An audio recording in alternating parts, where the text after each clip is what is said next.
सगळ्याला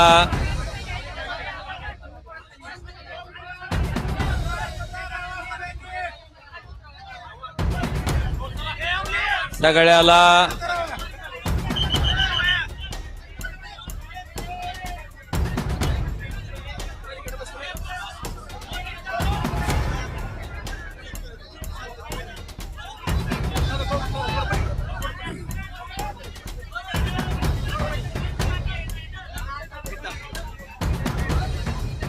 सगळ्याला सगळ्याला माझी तुमच्या सगळ्याला विनंती आहे.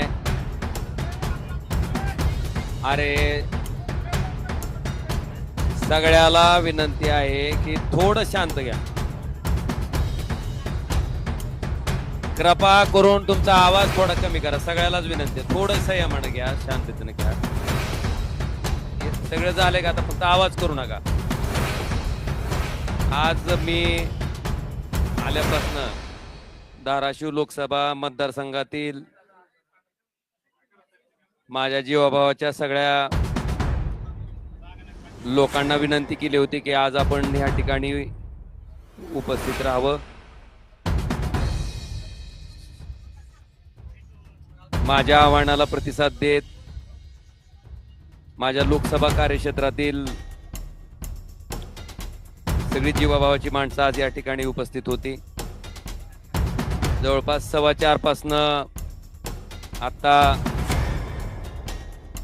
8 वाजत आलेत. सगळ्यांशी चर्चा आम्ही त्या ठिकाणी केली.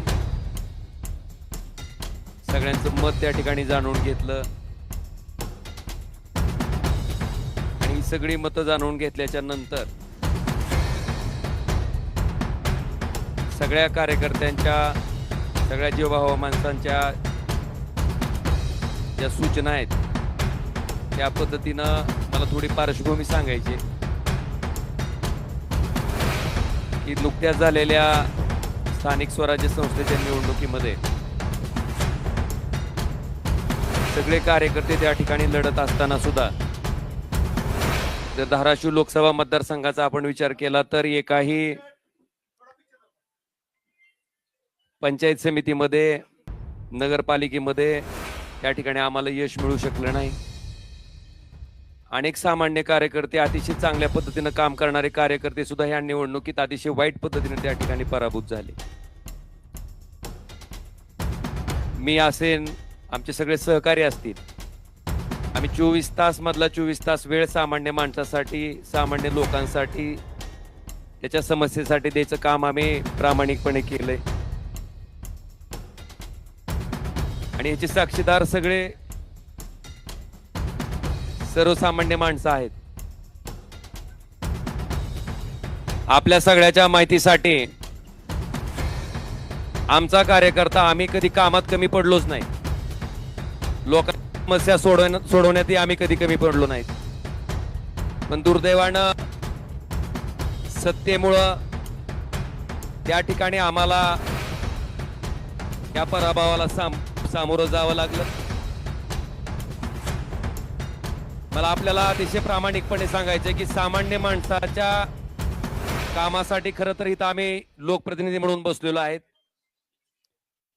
सामान्य माणसाच्या अक्षरशः ट्रान्सफॉर्मरला सुद्धा त्या ठिकाणी अडचणी येत होत्या. आज सगळ्यांच्या माध्यमातून त्या ठिकाणी आम्ही निर्णय घेतलाय की शिवसेना पक्षात त्या ठिकाणी आम्ही जाणार आहेत.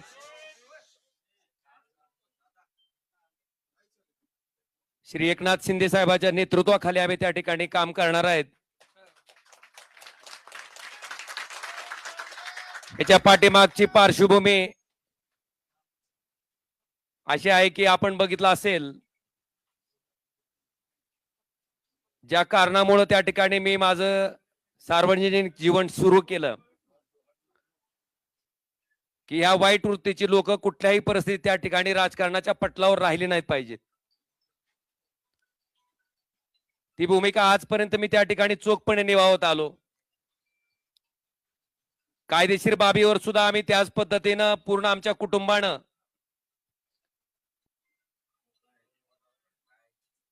महाराष्ट्र पोलीस जे तपास करत होते, कळंबोली पोलीस स्टेशन जे तपास करत होतं ते दबावाखाली करतंय आणि इथून आम्हाला न्याय मिळू शकत नाही. म्हणून हा तपास सीबीआय कडे वर्ग करावा अशी मागणी, अशी याचिका हायकोर्टात केल्याच्या नंतर या हत्याकांडाचा तपास त्या ठिकाणी सीबीआय कडे वर्ग झाला. 20 वर्ष अविरतपणे न्यायालयीन प्रक्रिया चालली.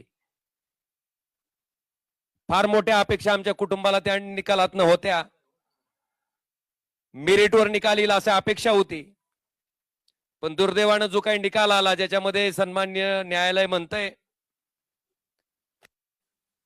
की राजकीय वैमनस्य होतं तेही मान्य करतंय.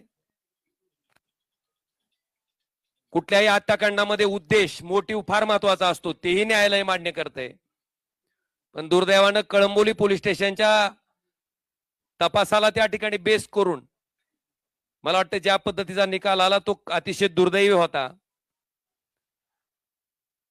आणि अशा पद्धतीनं या निकालाचं दुःख, कारण ज्या दिवशी राजेसाहेब गेले त्या दिवशीचं जे दुःख होतं तशाच पद्धतीचं दुःख आमच्या पूर्ण कुटुंबाला काल सहन करावं लागलं.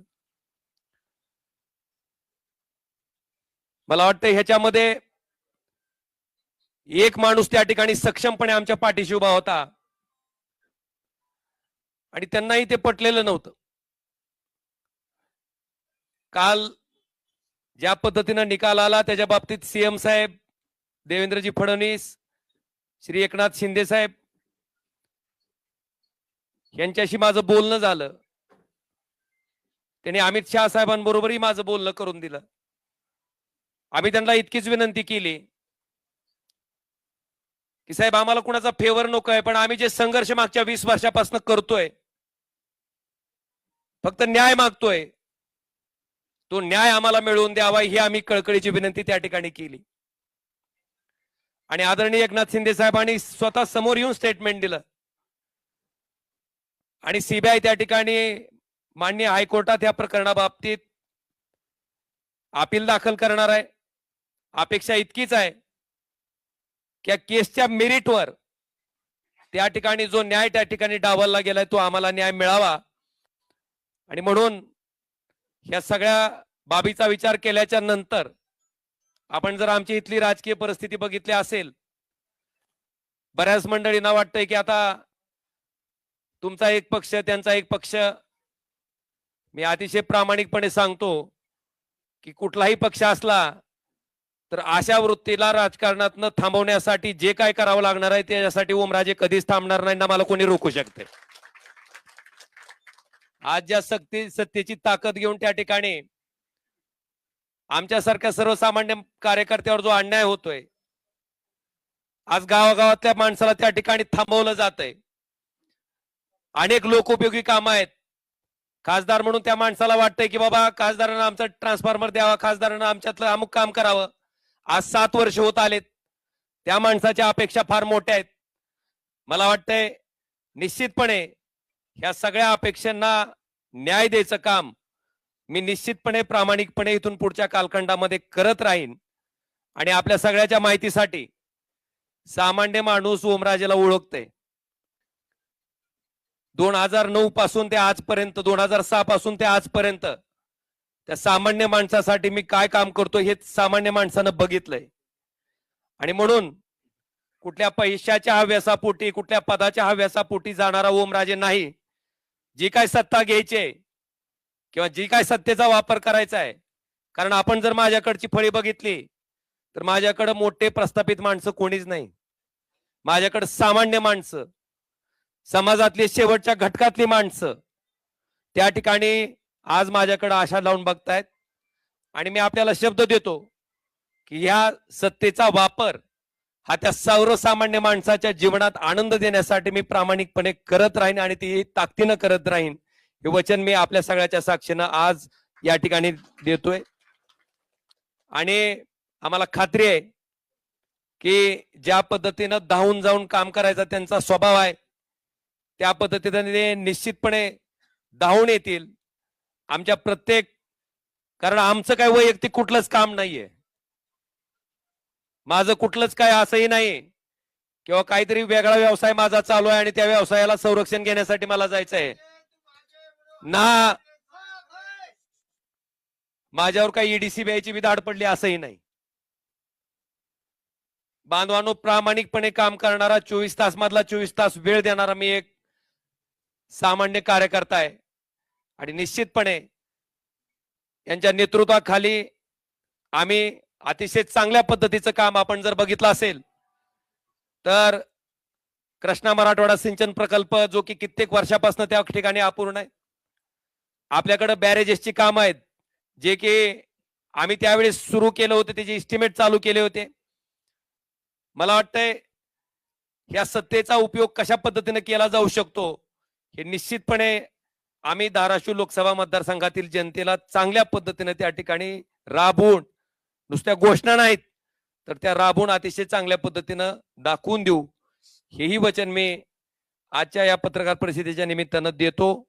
आणि निश्चितपणे आदरणीय उद्धवजी, आदरणीय आदित्यजी, बाळासाहेब यांचा सगळ्यांचा मला प्रचंड स्नेह लाभला, त्यांचे आशीर्वाद लाभले, त्यांचं प्रेम लाभलेलं आहे. मला वाटतंय माझ्या मनात, माझ्या तोंडात कधीही कुणाबद्दलही वाईट शब्द कधी आलेला नाही, येणारही नाही. आणि मी मगाशी आमच्या सगळ्या सैनिकांना सुद्धा सगळ्यांना सांगितलं की एकही शब्द भले कुठल्याही प्रकारची कशाही प्रकारची कमेंट पुढे आली तर मला वाटतंय मातोश्री बद्दल आपल्याकडनं एकही शब्द जायला नको, ही मी विनंती सगळ्या आमच्या कार्यकर्त्यांना केलेली आहे. मी त्यांचंही मनापासून आभार व्यक्त करतो आणि निश्चितपणे माझा पुढचा जो राजकीय प्रवास आहे, हा राजकीय प्रवास सर्वसामान्य माणसाच्या जीवनात आनंदाचे क्षण आणण्यासाठी, त्याला सुखाचे क्षण देण्यासाठी मी कायम स्वरूपी अविरतपणे जसा आधी काम करत आलोय त्याच पद्धतीने अविरतपणे त्यांच्यासाठी काम करत राहीन, हेही वचन देतो.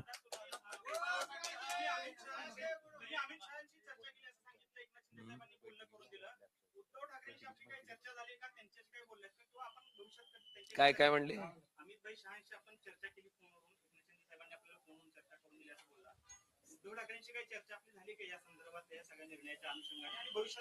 कुठल्या कशाबद्दल म्हणताय?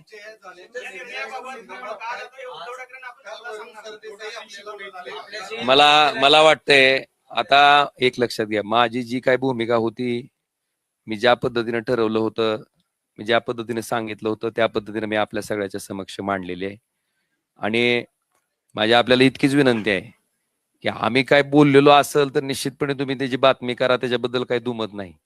पण न बोललेल्याही बातम्या त्या ठिकाणी चालवल्या जातात आणि विनाकारण कुणाबद्दलही गैरसमज त्या ठिकाणी निर्माण केले जातात. तर फक्त तेवढ्या गोष्टी घडून येत.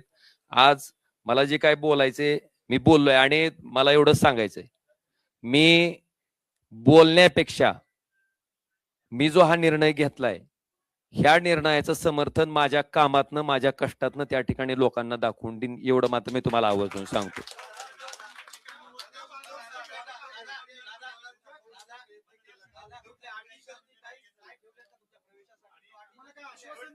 एक लक्षात घ्या, अटी शर्ती टाकून मी काम करणारा कार्यकर्ता नाही. आणि आपल्या माहितीसाठी